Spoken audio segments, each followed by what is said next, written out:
Hey guys, check this out. They're pulling in $120,000 a year, but they're borrowing from their retirement accounts to pay for vacations. Is this financial suicide? Hey, let's find out. Hey, welcome back to the Money Map Budget Planner, your journey with James. Today, I want to help you do a budget by diving into another real life money drama and one that, many people are doing right now. Now we're going to open up a budget together and see exactly where the money's going and how we can free up cash to hit their goals. But before we jump in, let me just say this. This is the exact tracker planner I use to get out of debt, save for investments, and relieve the money stress and finally see where my money goes. And it gives you total clarity in under 15 minutes a day. So go ahead and grab your budget planner in the link below. I'm going to go ahead and help you do a budget right now, because you might spot a few leaks in your own budget as well. So let's jump in. Okay, so here we are, guys. We're on the inside of the Money Map Budget Planner. We're on the monthly budget page here now. And what we're gonna do, we're gonna go ahead and learn how to budget with this family's real situation. Okay, so their situation is this, guys. They earn $10,000 a month. Okay, that's what they're bringing in each and every month. So we're going to start there. You always start when you're starting a budget. If you're new to budgeting, you start with your income first, right? You want to gather up all the information you need to get that, whether it's paycheck stubs and whatnot. Okay, so a total is $10,000 per month, right? Next, we want to do is this. We want to go ahead and find our expenses. This is where it's a little bit more tedious. You got to kind of gather up some information, maybe some receipts, some previous bills, some online bills that you may have, collect it all together. And once you have all that, now it's a lot easier. It's just pretty much plugging everything in. All right. So this particular family, this is their situation. They have a mortgage for $2,400 right now. Okay. Now that's about, it's less than 25% of their $10,000 income, which is good, right? They're doing well because they're under 30%, which is where you want to be. You want to be under 30% on your housing, okay? So next is the utilities. Utilities is $500. Now $500 is pretty good. That you want to stay under 10% of that, okay? Let me redo this. All right, so I said 10% for the utilities, right? And you want to stay under 30 for your housing. All right, next is cars. The cars are paying $1,000. So it sounds like there's a couple car payments there that they have going on. And with that, they also have insurance with that. So their insurance on this particular car is $400. All right, so they're spending $400 plus the $1,000 in payments. Right, so that equals out to $1,400 that they're paying every month on these cars. That's not counting their maintenance on these cars. All right. So next is the insurance. All right. Insurance. Now, what I'm going to do is I gather all the insurance together. So we're going to use that same $400 that they use for the car insurance, add that to the life and their health insurance, okay, which is $600. So 400 plus 600 is 1,000. That's where we get that number. All right. So next is the grocery bill. It's $1,200, guys. That's a lot of money for food. $1,200. They should have a pretty good pantry full of food. I assume that maybe it's a family of possibly 5 or more in that, I assume, but we never know. Okay, so they have $1,200. That's a lot. You want to stay under 20% in your food costs each and every month. Okay, so they're obviously somewhere in that range. Okay, so next, gas. Gas is $650. Now, once you get beyond $400 to like $500 a month in your fuel costs, all right, now it's obviously sounding like you're commuting further and further away, and that's what's happening. So they tend to commute probably about 30 to 40 miles, I guess, or possibly 50 miles away each and every day. And that adds up, of course, as we all know. All right, so next we're going to go into the variable expenses. All right, like the variable expenses, here's the situation, guys. It's variable because they can either go up or they can go down, right? And we want them to go down so you can take that extra money and put it where you really need it to go and prioritize it, right? So in this case here, they eat out, they have restaurant bill of basically about $800 a month, right? So that's a lot of money going out just to eat. Now, if you add up that 800 plus their food costs there, look at that, that's $2,000. They spend $2,000 just to eat. Excuse my writing. $2,000 just to eat. That's crazy, you know. And you don't really have anything to show for it, especially when you're eating out, right? So anyway, I would try to cut that down. That's the area I would definitely hit first, and it's probably the most easiest to find the money because you just got to cut back, right? Okay, next is clothing. Now they spend $500 a month in clothing. That's brand new clothes every single 30 days, right? Now, you know, with kids that might be a little bit more often, you know, ladies as well, a little bit, but you know what, that seems to be still quite a bit of money going out. And if they're concerned about their money, you want to go ahead and do the right thing for yourself and for your family, right? Okay, next is their shopping. They're doing $600 outside of eating out, outside of their clothing, right? These are all discretionary expenses, which are, you know, they just add up, and you have no accountability towards it because there's nothing to show for it, right? So that could be just entertainment, which is okay. You got to be able to you know, have fun and do some other things, but you got to kind of keep an eye on it and not let it get out of hand, right? Okay, next is subscriptions. They're spending $250.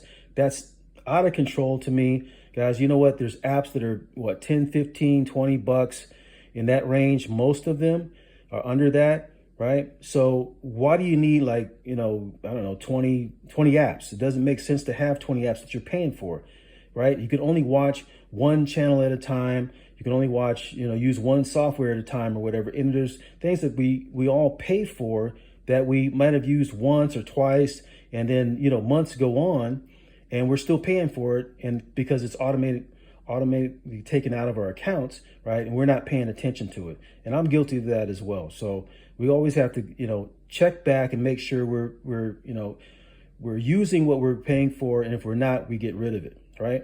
That's what we want to do. We kind of clean house. Okay, this is their situation here. Is the next one is they do luxury vacations. They spend $900 each and every single month, and that's crazy. Now, here's a situation with that is that they pay out of it through their 401k, right? So it's almost like it's not coming out of your direct income each and every month, your paycheck, but it is. Here's why: because you got to pay this back. It's a loan. Now, even though it's through your job and it's a secure loan, it's usually a very low interest rate loan because it is a secured loan on your job or whatever, right? On your employment. So, but either way, it's still coming out of your paycheck. You still got to pay it back, right? So that's the situation there. So, you're kind of wasting money, and then you're putting it back, but then you're wasting money, you're putting it back. So there's got to be a better way to do this. All right. Okay. Next is the gym, and they have a trainer. They're paying $250.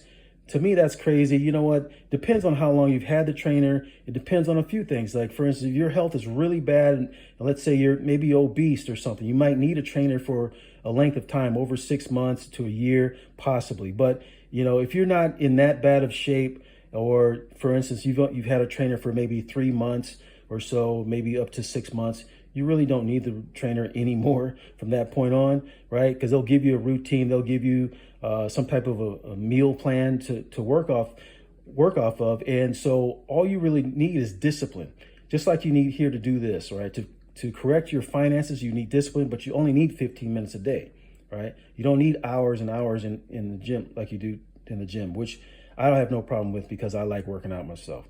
All right, so next is their credit cards. They have $700 in credit card debt. That's, you know, they pay every single month. That's a lot going out. That means they have a large balance with a high interest on it. And particularly nowadays, the way things are, where our economy is right now, we're in a high interest environment, which means credit cards companies, they don't need to notify you to let you know that, hey, we're raising our interest rates. They don't have to tell you, right? And it's in the fine print that you sign off on. All right, so they do raise it because if the federal rates go up, then they're going to automatically raise it. So what that means is that the same $700 you're paying each and every month, guess what? Less and less of that is actually going towards the balance that you owe, right? Which means you're going to pay it longer and longer and longer. It's going to take longer to get out. So basically, the situation is this for them is this. If you add up everything here, now again, let me say this: they do have long term. This is a long-term, savings, this 401k. That's great. But they have no short-term. Their short-term is zero. Now, here's the situation is this. Okay, well, what if they lose their income? What if they lose their job? What if they get laid off like a lot of people are right now, right? Well, okay, that could happen. It does happen on a regular basis. You could rely on this 401k that you have to get out, but then you have to liquidate it, right? If you liquidate it, then you're going to have to be taxed on it. And that's not working out for you that way. So you want to go ahead and set something up so where you can put some money in this short-term area right here. Okay. So next, let's look at this. So let's add up all these expenses here on the fixed side and on the variable side. It all adds up to this $10,750. That's what they're paying out. And as we were looking at earlier, they're bringing in $10,000, right? So that means that they are exactly $750 in the hole each and every month. Now, it's not as bad as many that I've seen, and even some that I've displayed here on this channel, but it's still a negative, right? So let's fix this situation. This is what I would do for them to start off with. I'm a little extreme for myself, but for others, I'm a little bit more lenient. So this is what I would do. I would come down here. Let's take a look at this. As far as the luxury vacations, let's cut it down. Now they're spending $10,800 each and every year. That's $900, right? Let's cut that down to $300 a month. That's where I would be. $300. Okay, each and every month. What that does is it helps them save $7,200 a year. That's in your pocket, right? Next item I would cut is the fast food, or they're eating out. They're spending right now $9,600. That's almost $10,000 just to eat out, right? That's $800, right? Let's cut that down to $200. That means you're saving $400. That $400 in a 12-month period, that's $7,200 rather, right? There you go. So now you had $14,400 that you're saving between these two. Next, I would save is this: the discretionary shopping that they're spending. Now, this is the amount of money that you're spending on frivolous things, typically, things you can't really show for. Maybe a little bit of, entertainment. That's cool. Nothing wrong with that, right? But you still got to kind of reel it in a little bit and see what's going on. All right, so we're going to cut that $600 down to $300 a month. Now, you're not getting rid of all this stuff. You're just cutting back. That's all we're doing. So you're not eliminating anything out of your life. You're just pacing it out better, right? So what that does is saving them $3,600 a year. If you add all that up together, this is what they have. You have $18,000 a year. That can go towards their future stability, and not 5 nights at a beach resort, and that they can barely remember. Vacations are fun, but they're not worth sabotaging your retirement. Okay, so with that being said, next up, a couple who swears that they're one lottery win away from financial freedom, but their actual budget looks like chaos. All right, there it is, guys. We found the money hiding right in their budget. I hope this was helpful to you, so you can help do your own budget and find the hidden cash in your expenses. The truth is, it's never about how much you make. It's about how you manage it. I wish I had this planner years ago when I was struggling just to stay afloat. But since then, and since applying it, it's helped me. It's helped many, many others take control back in their finances. And I know it can do the same for you. So go ahead and look at this, right? Look at what kind of solution do you want to get out of this money struggle that you're already in, right? And here's one that, you're working with the income that you already have. You don't have to add more to it. There's nothing wrong with getting side hustles and extra income coming in. Of course, we all want more money. Who doesn't, right? But why not work with what you already have, fix that part, and then add on top of that, and it'll just work that much more efficiently for you. All right. So, but anyway, let's move forward. All right. So just 15 minutes a day with the Digital Money Map Budget Planner can change things for you. You'll see things change within about 30 days if you just apply it. So you'll find a link in the description and in the pinned comments below. Don't forget to like, share, subscribe, and hit the notification bell as well. So don't wait. Master your money. Don't let money master you. Get your money map today. God bless. See you next time.